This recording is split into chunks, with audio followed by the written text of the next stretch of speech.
इस लेसन में हम जिस टेक्निक का जिक्र करेंगे वो है फाइंड योर फोकस। अच्छा, बेसिकली जी हम करते क्या हैं, अगर हमने एक इंटरेस्टिंग लेआउट क्रिएट करनी है तो उसके लिए एक आसान टिप या एक आसान टेक्निक ये है कि हम अपने डिज़ाइन के अंदर एक ख़ास फोकल एरिया जो है उसको क्रिएट करें।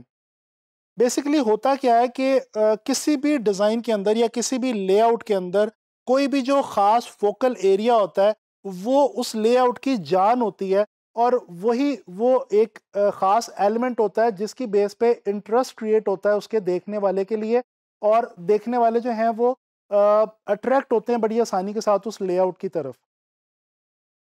आई ट्रैवलिंग के हवाले से या आई मूवमेंट के हवाले से हम पहले भी बात कर चुके हैं, और डेफिनेटली जब आप किसी भी लेआउट के अंदर कोई ये ख़ास फोकल एरिया बनाएंगे तो ज़ाहिरी सी बात है कि जो आई ट्रैवलिंग है वो भी ज़्यादा आसान हो जाएगी, और आप बड़ी आसानी से बीइंग डिज़ाइनर कंट्रोल कर सकते हैं आई मूवमेंट को। देखिए, मैं आप लोगों को यहाँ पे एक छोटी सी बात बताता चलूँ। लेआउट डिज़ाइन करते हुए आप अपने आप को बिल्कुल ऐसे ही तसव्वुर करें कि जैसे आप कोई मैजिशियन है और आप जादू करके दिखाने वाले हैं, और ये जादू जो आप करने वाले हैं ये आप करेंगे इन्हीं टेक्निक्स की मदद से। और आप बेसिकली इन टेक्निक्स को फॉलो करते हुए देखने वाले की जो आंख है या उसका जो ध्यान है उसको पहले से ही प्री प्लान करके रख सकते हैं कि जो देखने वाला है वो कैसे आपके डिज़ाइन को या आपकी लेआउट को जो है वो ऑब्जर्व करेगा, उसको देखेगा।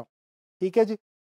अच्छा, ये जो टेक्निक है फाइंड योर फोकस वाली, ये आप बेसिकली किस तरह से क्रिएट करेंगे? ये जैसा कि मैं आपको पहले भी बता चुका हूँ कि प्रिंसिपल ऑफ डिज़ाइन की मदद से, यानी कि स्केल, इसके अलावा कंट्रास्ट या इसके अलावा एम्फोसिस जैसे जो प्रिंसिपल्स हैं उनको अप्लाई करते हुए आप अपने डिज़ाइन में कोई एक ख़ास फोकल एरिया जो है वो क्रिएट कर सकते हैं, जिसकी मदद से आपकी लेआउट जो है वो बहुत इंटरेस्टिंग हो जाएगी। तो चलें कुछ एग्जांपल्स देखते हैं इसके हवाले से, और उन एग्जांपल्स की मदद से डिस्कस करते हैं कि हम ये एक्चुअली करते किस तरह से हैं। आप लोग इस वक्त ये एक इमेज देख सकते हैं, एक लेआउट है एक पोस्टर की, और ये एक बहुत ही खूबसूरत लेआउट है। इसके अंदर बेसिकली किया कुछ इस तरह से गया है कि जो मेन सब्जेक्ट है, जो ह्यूमन एलिमेंट है जिसको फोकस किया जाना था, उसको बेसिकली बड़े खूबसूरत तरीके से फोकस किया गया है। उसको सेंट्रलाइज रखा गया है, सेंटर के अंदर प्लेस किया गया है। आप देख सकते हैं एक स्टूल के ऊपर एक जो है वो ओल्ड एज एक बंदा बैठा हुआ है, और उसके इर्द गिर्द कुछ इस तरह से आर्टवर्क क्रिएट किया गया है कि देखते ही, इस इमेज को देखते साथ ही जो पहला ध्यान है वो उस ह्यूमन फिगर के ऊपर जाता है। और बेसिकली आप देखें कि कितनी आसानी से डिज़ाइनर ने पहले से ये प्लान करके रख लिया कि जब देखने वाला इस पोस्टर को देखेगा तो उसका जो ध्यान है वो सबसे पहले इस ह्यूमन फिगर के ऊपर जाएगा, और उसके बाद फिर वो टेक्स्ट को देखेगा या बाकी जो डिज़ाइन एलिमेंट्स इस पोस्टर के अंदर मौजूद हैं उनको जो है वो ऑब्जर्व करेगा। तो यही बेसिकली वो एक बात है जो कि मैं आप लोगों को इस लेसन में क्लियर करना चाह रहा हूँ। अच्छा जी, इसके अलावा ये जैज़ कॉन्सर्ट के हवाले से एक और लेआउट है, इसको भी हम ज़रा ऑब्जर्व करने की कोशिश करते हैं। आप देखें कि सेंटर के अंदर एक सर्कुलर शेप क्रिएट की गई है, और उसके अंदर जो इंफॉर्मेशन बहुत इम्पॉर्टेंट थी जो कि बेसिकली देना मकसद थी इस डिज़ाइन के पीछे, उसको जो है वो सेंटर में उस शेप के अंदर बड़ी सी शेप बना के उसके अंदर प्लेस किया गया, और काफ़ी बड़े साइज़ में बड़े स्केल के अंदर लिखा गया है।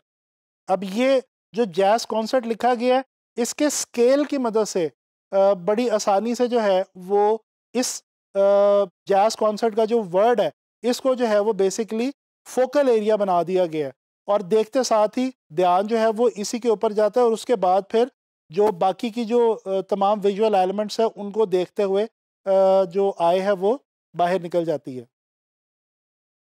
अच्छा जी, एक और एग्जांपल हम देखेंगे। यहाँ पे ये रोमियो एंड जूलियट के हवाले से एक पोस्टर है। इसकी लेआउट को भी अगर हम ज़रा थोड़ा सा गौर से देखें तो इसमें पता चलता है कि जो एंड का जो एक सिंगल अल्फ़ाबेट है जो कि बेसिकली कनेक्शन शो करता है रोमियो और जूलियट के बीच में, वो जो एक स्टोरी है उसका जो रब्त बयान करता है, उसको एनलार्ज करके बड़े स्केल के अंदर यूज़ किया गया है सेंटर के अंदर, और उसके साथ डिफरेंट जो सिलोवेट्स हैं उनको जो है क्रिएट किया गया है, कंपोज किया गया है। और इसके अलावा जो टेक्स्ट है वो भी उसके हवाले से ही, उसकी जो अरेंजमेंट है वो भी उसी के अकॉर्डिंगली की गई है। तो ये जो एंड का जो एक अल्फ़ाबेट है उसी को इसमें फोकल एरिया बना दिया गया है, और देखते साथ ही उसी से तमाम जो कॉन्सेप्ट है पोस्टर का या डिज़ाइन का वो वाजे हो जाता है, और उसके बाद आप बाकी जो टेक्सचुअल इंफॉर्मेशन है उसको रीड करके आप समझ सकते हैं कि ये बेसिकली है क्या। अच्छा जी, एक और लेआउट डिज़ाइन ये हम देखते हैं। ये भी एक बहुत ही इंटरेस्टिंग लेआउट जो कि आपके सामने इस वक्त मौजूद है। आप देख सकते हैं कि कुछ ख़ास शेप्स को कुछ कंट्रास्टी कलर्स के अंदर यूज़ किया गया है, और इसमें कलर्स के कंट्रास्ट की मदद से भी फोकल एरिया क्रिएट किया गया है, और शेप्स के स्केल की मदद से भी फोकल एरिया क्रिएट किया गया है। और उसके अलावा टेक्स्ट जो है वो उस फोकल एरिया के